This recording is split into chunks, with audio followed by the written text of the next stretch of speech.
नमस्कार मंडळी, Shri Swami Samarth knowledge path या चॅनलमध्ये आपले स्वागत आहे.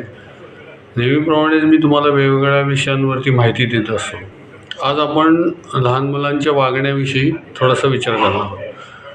आता आज त्यावरती एक विचार आहे, त्यासाठी मी काही मुद्दे काढलेले आहेत, तर ते आपण त्याच्यावरती मुद्देसूद विचार करूया. पहिला मुद्दा म्हणजे काय की आर्थिक स्थिती, म्हणजे आईवडिलांची जी आर्थिक स्थिती असते ह्याच्यावरती बऱ्याचशा गोष्टी अवलंबून असतात. आता आर्थिक स्थितीमुळे काय होतं की काही वेळेला त्या मुलाला त्याच्या मनासारखं शिक्षण घेता येत नाही किंवा काय बाकीचे काही प्रॉब्लेम असतात. त्याच्यामुळे त्याला ते शिक्षण घेण्यापासून वंचित राहायला लागतं किंवा त्याची जी मानसिक ओढाताण चालू असते की मला हे शिक्षण घ्यायचं होतं पण मला ते घेता येत नाही किंवा काय प्रॉब्लेम आहेत. हा जो मुद्दा आहे हा खूप महत्त्वाचा मुद्दा आहे. आत्ता समाजामध्ये अशा गोष्टींची खूप दिसून येते. आता दुसरा जर मुद्दा विचारात घेतला आपण, की दुसरा मुद्दा असा आहे की मानसिक आणि शारीरिक स्थिती, त्या मुलाची मानसिक आणि शारीरिक स्थिती कशा प्रकारे आहे हे आईवडिलांनी नीट निरीक्षण करून त्याप्रमाणे मग त्याला काय शिकवायचं, कसं शिकवायचं त्याबद्दल थोडंसं उहापोह केला पाहिजे. कारण आता एखाद्याची जर तेवढी बुद्ध्यांक नसेल किंवा एवढं असं नसेल काही, त्याला दुसऱ्या काही गोष्टींमध्ये जर का स्वारस्य असेल तर त्याला त्या बाजूला घालायला पाहिजे. कारण काय की त्याचं जर का महत्त्वाचं जे असतं की त्याला जे आवडतं त्यामध्ये जर तो अभ्यास करू लागला किंवा त्यामध्ये जर त्याच्यावर विचार करू लागला तो, तर त्याच्यामध्ये चांगल्यापैकी त्याला गती मिळत जाते. कारण त्याला जर नको असलेलं आहे, त्याला समजा नको आहे या गोष्टी, आणि तरी त्याला ते सांगितले गेले की तुम्ही कराच म्हणून, तर मग ते त्याला ते नाही करत. म्हणजे तो आपलं बरं ओढत आपलं करत राहतो काहीतरी, की नाही आपल्याला सांगितलं म्हणून करायचं, आई वडिलांनी फी भरली पण आपण करत राहायचं. पण अशा पद्धतीचं शिक्षणाला काही अर्थ नाही आहे.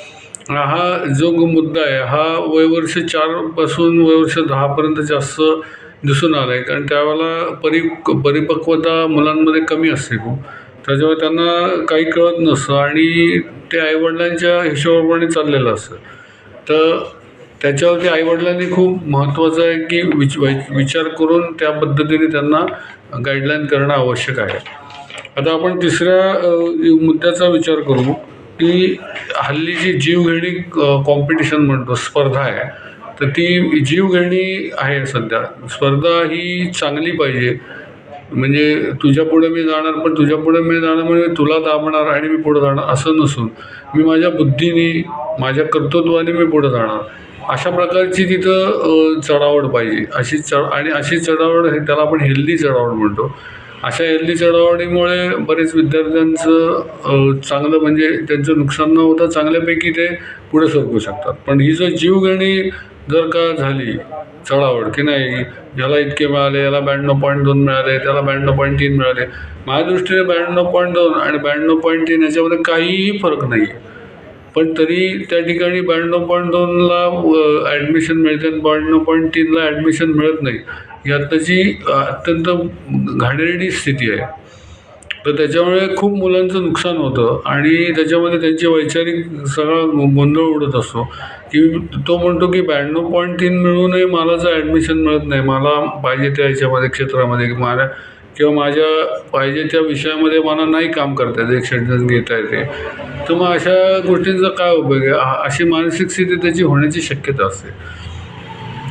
त्यामुळे आपण बाहेरच्या चढावडीला थांबवू शकत नाही, पण कमीत कमी आपल्या मुलांना तरी आपण प्रत्येकाने जर सांगितलं घरोघरी आपल्या मनानं की चढावड करू नको, तुझा बुद्ध्यांक आहे तेवढंच तू काम कर आणि तेवढंच तुला मिळणार आहे. बुद्ध्यांकाच्या वर जाण्याची उगाच ओढाताण करू नको. त्यामुळे बुद्ध्यांक आहे तेवढंच तुला ती गोष्ट मिळणार आहे. आता काही लोक म्हणतील की मग कर्मच करायचं नाही का, मग बुद्ध्यांक तेवढाच आहे म्हणून मग तेवढंच करायचं का, असंही काही पालक विचारू शकतात. तर अशा वेळेला माझं म्हणणं आहे की त्याचा आपला अंदाज असतो की बाबा या मुलाचं बुद्ध्यांक किती आहे साधारण, तर त्याप्रमाणे आपण विचार करतो ना की याला कुठलं फील्ड द्यावं किंवा कुठलं काय. तर एखाद्याचं जर फार हे कमी असेल तर आपण त्याला डॉक्टर, इंजिनियर, वकील करण्यात पडणं, मग आपण त्याला थोडंसं म्हणजे आपण त्याचं करिअर सेट करू शकतो. त्याच्या बुद्ध्यांक किती, त्याचं करिअर वाईज त्याला काय आवडतं, त्याला वेगवेगळ्या कुठल्या कुठल्या गोष्टींमध्ये, काही लोकांना ड्रॉइंग आवडतं, काही मुलांना खेळायला आवडतं, काही मुलांना गडकोट फिरायला आवडतं, पण त्याप्रमाणे त्यांनी केलं पाहिजे. तर ही जी जीवघेणी स्पर्धा आहे, ही जीवघेणी स्पर्धा जोपर्यंत कमी होत नाही तोपर्यंत असे प्रॉब्लेम बरेच येतात. म्हणजे स्टुडंट लेवलला खूप प्रॉब्लेम येत आहेत की मग आता म्हणजे घाबरत आहेत मुलं की आता मी घरी कसं सांगू की मला आता गणितामध्ये 100पैकी 75च्या ऐवजी 74 मिळाले, तर ते घाबरतात घरी सांगायला. पण हे चुकीचं आहे ना, हा निगेटिव्ह इफेक्ट आहे सगळा आणि हा त्रासदायक ठरतो स्टुडंटला. म्हणजे त्याला 74 मिळूनही त्याला समाधान राहत नाही की मला 75 मिळाले नाही, म्हणून त्याला समाधानच राहत नाही. तर हे जर का सतत होत राहिलं तर त्यांची मानसिक स्थिती खूप डिस्टर्ब होण्याची शक्यता असते. ते पालकांनी याच्यावरती खूप लक्ष ठेवायला पाहिजे.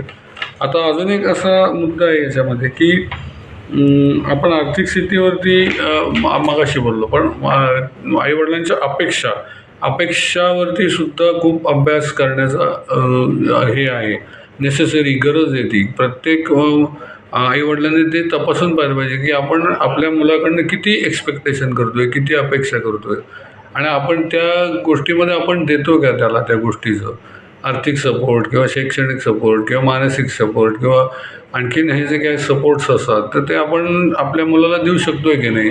आणि मग ते देऊ शकत नाही तर आपण एक्सपेक्टेशन किती ठेवायची मुलांकडनं, हे प्रत्येक पालकांनी महत्त्वाचं आहे की समजून घेणं. आणि मग त्याप्रमाणे जर करत राहिलं, जर घरोघरी जर या गोष्टी घडू लागल्या तर ही जी कठोर चढावणी ही होणारच नाही. प्रत्येकजण असा विचार करेल की माझ्या बुद्ध्यांकाप्रमाणे मी चाललो आहे आणि त्याप्रमाणे मी कर्म करतो आहे, मी जास्तीत जास्त माझा प्रयत्न राहील की मला जास्त मार्क मी मिळवीन. पण मार्क मिळवीन या गोष्टीला काय अर्थ नाही आहे. मार्क मिळाले तर ॲडमिशन मिळते आणि पुढचं होतं, असं असलं तरी प्रॉब्लेम असा आहे की बुद्धिवादी लोकांना ह्या गोष्टी पटतात, पण जे खरं फॅक्च्युअली जे विचार करत असतात तर त्यांना ही गोष्ट पटत नाही की मला 93% मिळूनही मला प्रॉब्लेम आहेच आहे आणि 94%वाल्यांना मिळालं आहे वगैरे.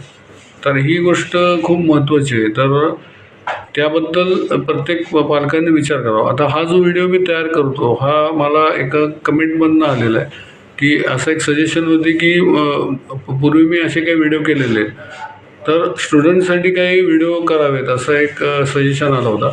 मग त्याच्यावरनं मी हे केलेलं आहे. असे हे जे मी काही मला बारीक सारीक मुद्दे जे सांगितले तर त्या मुद्द्यावर तुम्ही खरं प्रत्येकाने विचार करावा आणि त्याप्रमाणे जर तुम्ही चालला तर स्टुडंट्सचे होणारं नुकसान आहे किंवा मुलांचं होणारं नुकसान आहे हे टाळता येऊ शकतं आपल्याला. किंवा उगाच मारत बसणे किंवा त्यांना वेड्यावाकड्या त्यांच्यावर शिस्त लावणे किंवा काही वेड्यावाकड्या काही गोष्टी असतात त्यासंबंधी हे करणे की त्याला भुकेलं ठेवणे किंवा उपासमार करणे वगैरे अशा काही गोष्टी घडू नये. तर ह्या गोष्टी करून उपयोग नसतो, कारण ते आणखीन चिघळत जातं प्रकरण. तर त्यासाठी प्रत्येक पालकांनी विचार करावा आणि याच्यावरती विचार करून पुढं सरकावं. आता हा व्हिडिओ तुम्हाला आवडला असेल तुम्ही या व्हिडिओला लाईक करा आणि माझ्या चॅनलला सबस्क्राईब करा. धन्यवाद.